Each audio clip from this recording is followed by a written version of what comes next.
말씀 향기 제15가 그리스도인과 재물 주는 것이 받는 것보다 복이 있다 하심을 기억하여야 할지니라. 사도행전 20장 35절. 우리 생활에 있어 돈은 반드시 필요한 것입니다. 더구나 물질 문명이 극도에 달한 오늘날에 있어서 돈의 필요성은 한층 더 절실해졌습니다. 그리하여 돈이면 만사 오케이라는 유행어가 생길 만큼 금전 만능 사상이 오늘날 모든 사람의 마음 가운데 깊이 뿌리를 박았습니다. 그러므로 그리스도인이라 하더라도 돈에 대한 필요와 돈에 대한 애착이 없을 수 없게 되었습니다. 그러나 신앙생활을 하는 그리스도인의 입장에서는 돈에 대한 관념이 세상 사람들과 같을 수는 없습니다. 성경은 가르치기를 정함이 없는 재물에 소망을 두지 말고 오직 우리에게 모든 것을 후히 주사 누리게 하시는 하나님께 두며라고 하였습니다. 돈은 돌아가는 것이요 물과 같이 흘러가는 정함이 없는 것이므로 그것을 의뢰하고 거기에 소망을 둘 것이 아니라 모든 것을 우리 인류에게 공급해 주시기를 좋아하시는 하나님께 소망을 두고 오직 그를 신뢰하라는 말씀입니다. 연세 드신 분들은 제2차 세계대전과 6.25 동란의 쓰라린 경험을 통하여 재물이라는 것이 얼마나 신뢰할 수 없을 뿐더러 생명의 장애물이 될 수 있음을 몸소 느끼고 체험하셨을 것입니다. 그렇다고 해서 돈이 본래 악한 것은 결코 아닙니다. 돈 그 자체는 선한 것도 악한 것도 아닙니다. 그것을 어떻게 얻으며 어떻게 사용하느냐에 따라 돈은 선의 편이 될 수도 있고 악의 편이 될 수도 있습니다. 성경이 가르치는 것은 돈에 대한 정당한 관념입니다.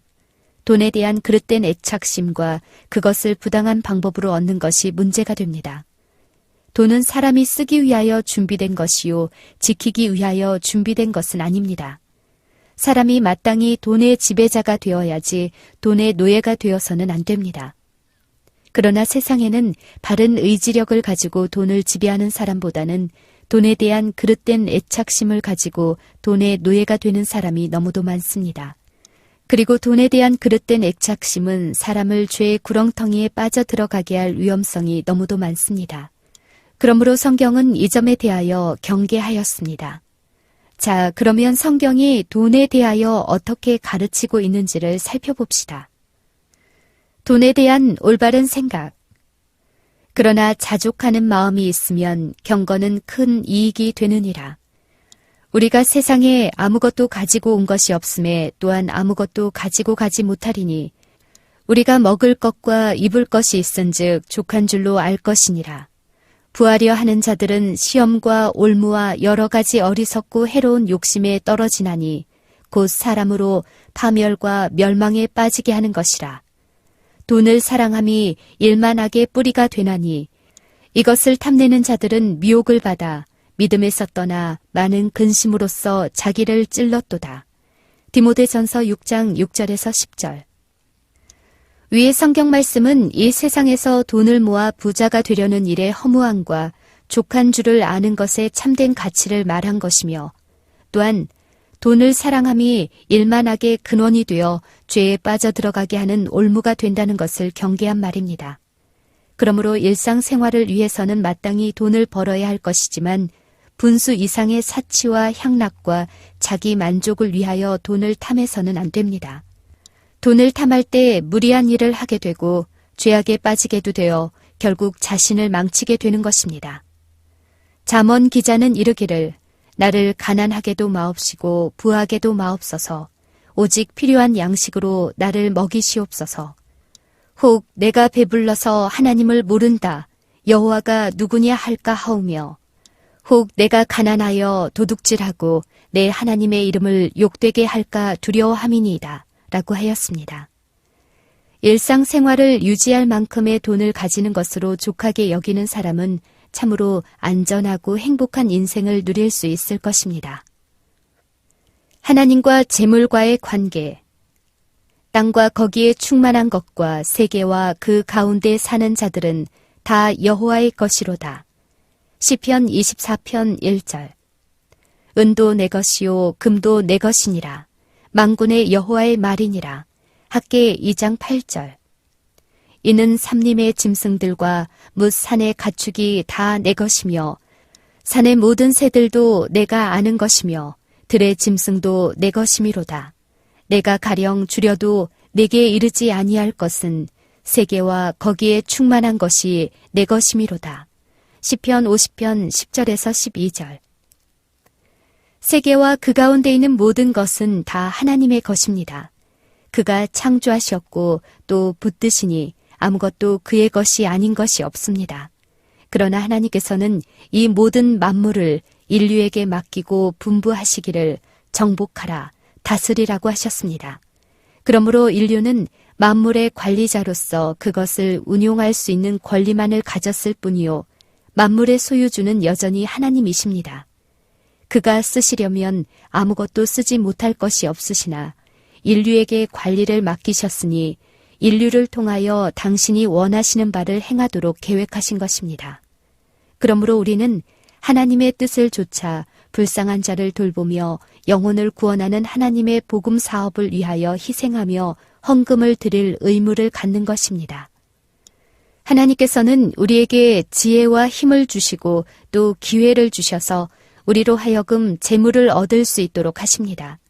가령 농부가 논에 벼를 심어 양식을 만드는 일을 생각해 봅시다.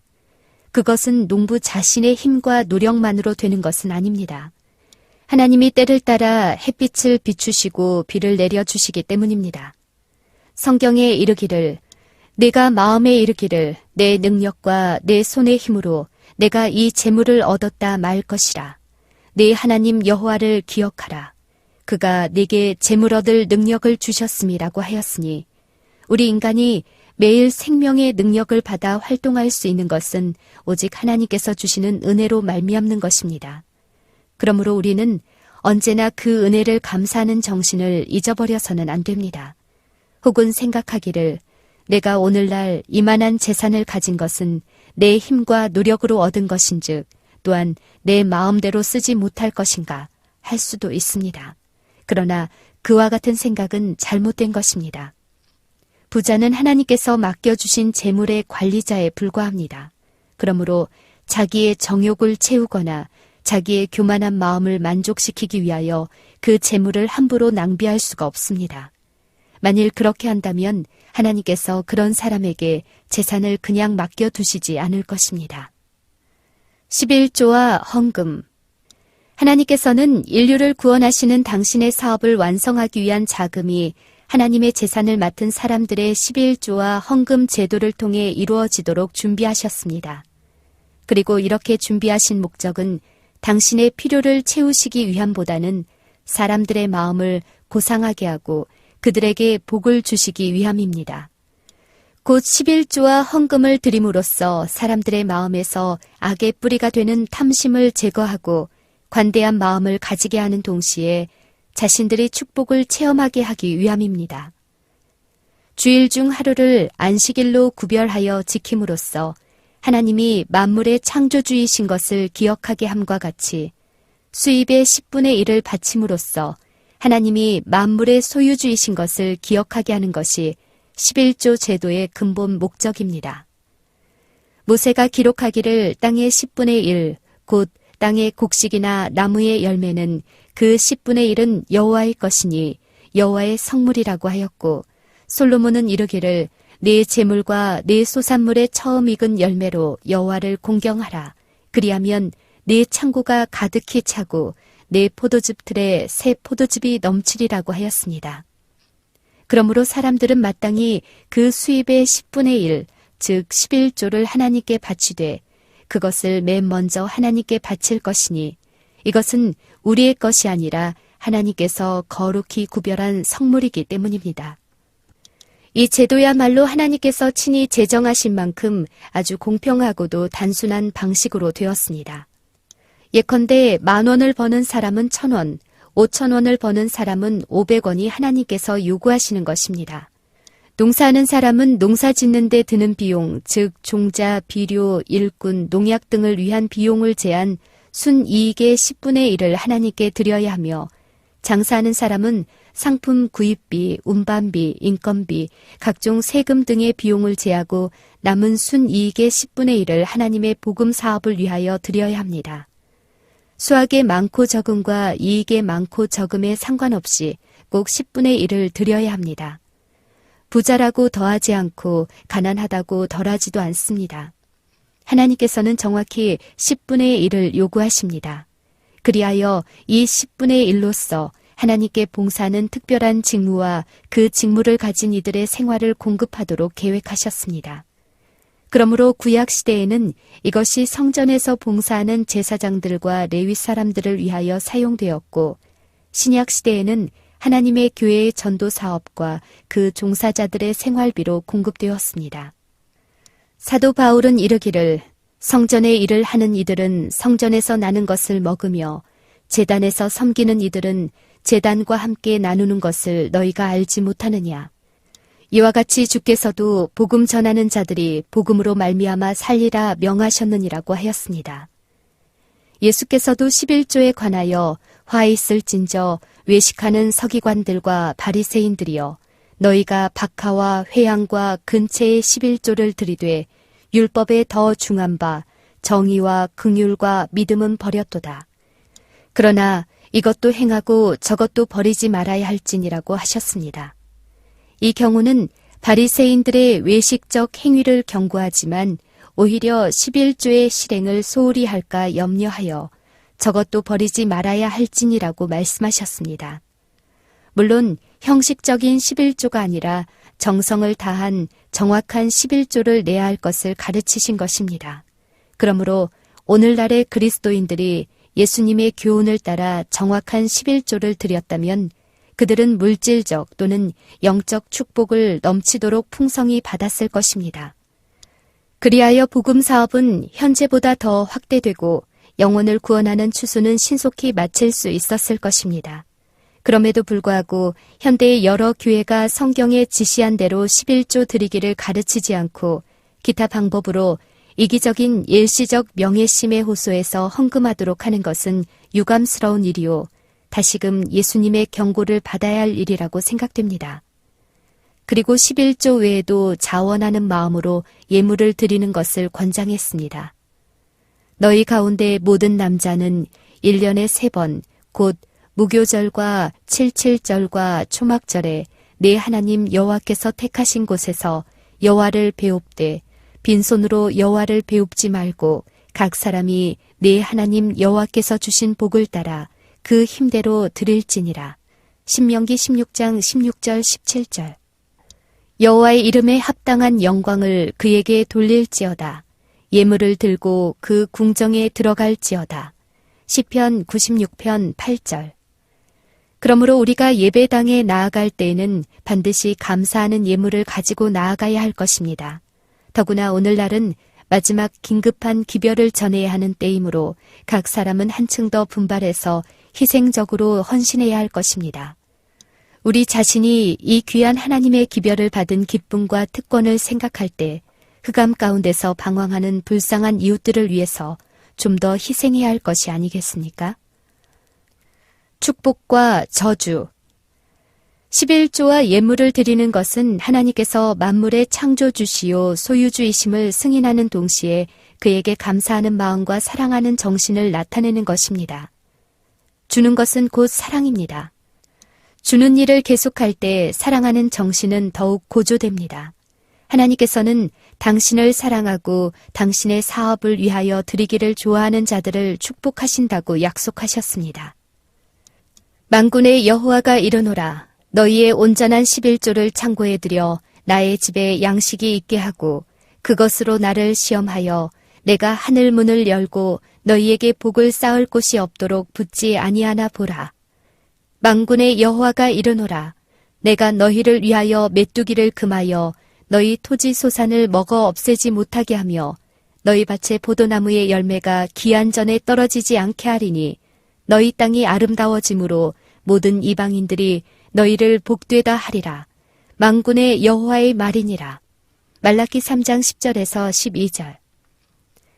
그러나 하나님의 약속을 믿지 않고 하나님께서 맡겨주신 재산의 소유권을 인정하지 않을 때에는 그는 범법자로서 저주를 받게 됩니다. 사람이 어찌 하나님의 것을 도둑질하겠느냐. 그러나 너희는 나의 것을 도둑질하고도 말하기를 우리가 어떻게 주의 것을 도둑질하였나이까 하는도다. 이는 곧 11조와 봉헌물이라. 너희 곧 온 나라가 나의 것을 도둑질하였으므로 너희가 저주를 받았느니라. 말라기 3장 8절 9절. 이스라엘 민족사를 살펴보면 그들이 안식일을 잘 지키고 11조를 신실히 드리며 성전 봉사에 충성할 때, 즉 그들의 종교가 왕성할 때에는 국가가 번영했지만 그들의 종교가 쇠퇴하여 안식일을 신실히 지키지 않고 11조도 드리지 아니하여 하나님께 봉사하는 일에 소홀했거나 폐지되었을 때에는 그 나라도 쇠퇴하거나 다른 나라의 침략을 받아 노예로 잡혀가는 운명을 당하였습니다. 그러므로 위의 말라기의 축복과 저주는 곧 이스라엘 민족의 여러 시대 동안의 경험에 나타난 사실입니다. 또한 구약의 역사를 보면 개인의 생애에서도 이 사실이 현저히 나타났습니다. 아브라함은 그의 소득의 10분의 1을 하나님의 제사장에게 드렸는데 그는 동방의 큰 부자가 되었으며 그의 손자 야곱은 빈손을 들고 집을 떠났지만 20년 후에는 많은 가족과 큰 재산을 가지고 고향으로 돌아왔는데 이는 그가 떠날 때 하나님과 약속한 11조를 성실히 드린 결과였습니다. 아브라함과 야곱을 축복하신 하나님은 오늘날도 변함없이 하늘 문을 열고 복을 쌓을 곳이 없도록 붙지 아니하나 보라고 하신 그 약속을 지키고 계십니다.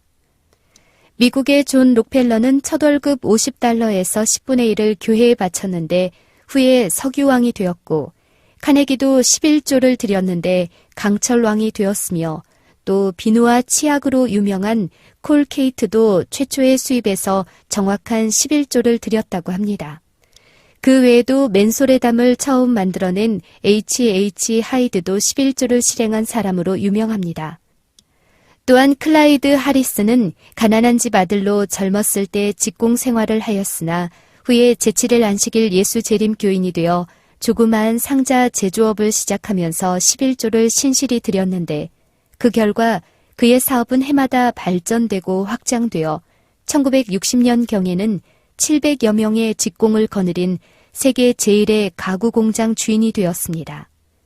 그는 1963년에 3천만 달러의 가치의 공장과 현금 800만 달러를 교회에 기부하여 온 세계를 놀라게 하였습니다. 하나님께서는 분명히 돈보다 당신을 더 사랑하고 신뢰하는 자를 축복하셔서 10분의 1 이외에도 감사하는 마음으로 많은 예물을 드리게 하십니다. 그러나 하나님을 사랑하고 하나님께 소망을 두는 대신 돈만 믿고 돈에 대한 애착 때문에 돈의 노예가 되어 하나님께 대한 의무를 행하지 않았던 많은 사람의 종말이 얼마나 처참한가를 우리는 자주 볼 수 있습니다. 솔로몬 왕은 이르기를 흩어 구제하여도 더욱 부하게 되는 일이 있나니 과도히 아껴도 가난하게 될 뿐이니라. 구제를 좋아하는 자는 풍족하여질 것이요 남을 윤택하게 하는 자는 윤택하여지리라고 하였습니다. 과연 깊이 생각해 볼 문제입니다. 그리고 실천에 옮겨서 하나님의 약속을 체험해 볼 일입니다. 우리가 비록 약간의 금전을 바친다 한들 우리에게 만물을 주시고 그 아들 예수 그리스도를 아낌없이 주신 그 크신 은혜를 만분의 1인들 갚을 수 있겠습니까? 그러나 하나님은 우리의 이러한 작은 정성이라도 어여삐 받아주시고 축복하기를 기뻐하십니다. 오직 너희를 위하여 보물을 하늘에 쌓아두라. 거기는 좀이나 동록이 해하지 못하며 도둑이 구멍을 뚫지도 못하고 도둑질도 못하느니라. 내 보물 있는 그곳에는 내 마음도 있느니라. 마태복음 6장 20절 21절. 안식일과 11조는 우리의 삶이 누구의 것인가를 생각나게 해줍니다. 특별히 11조는 우리가 하나님의 사업에 동역하는 특권을 누리도록 준비하신 제도입니다. 귀하께서도 11조 생활을 시작함으로 복을 쌓을 곳이 없도록 부으시는 하나님의 축복을 경험하지 않으시겠습니까? 나의 결심. 만군의 여호와가 이르노라. 너희의 온전한 11조를 창고에 들여 나의 집에 양식이 있게 하고 그것으로 나를 시험하여 내가 하늘 문을 열고 너희에게 복을 쌓을 곳이 없도록 붙지 아니하나 보라. 말라기 3장 10절에서 12절. 세상을 창조하신 하나님께서 우리에게 많은 복을 허락하시어 감사합니다. 11조와 헌물을 드리는 것으로 나의 것이 하나님의 것임을 인정하는 표로 삼으신다 하셨으니 하나님의 것은 하나님께 드리겠습니다.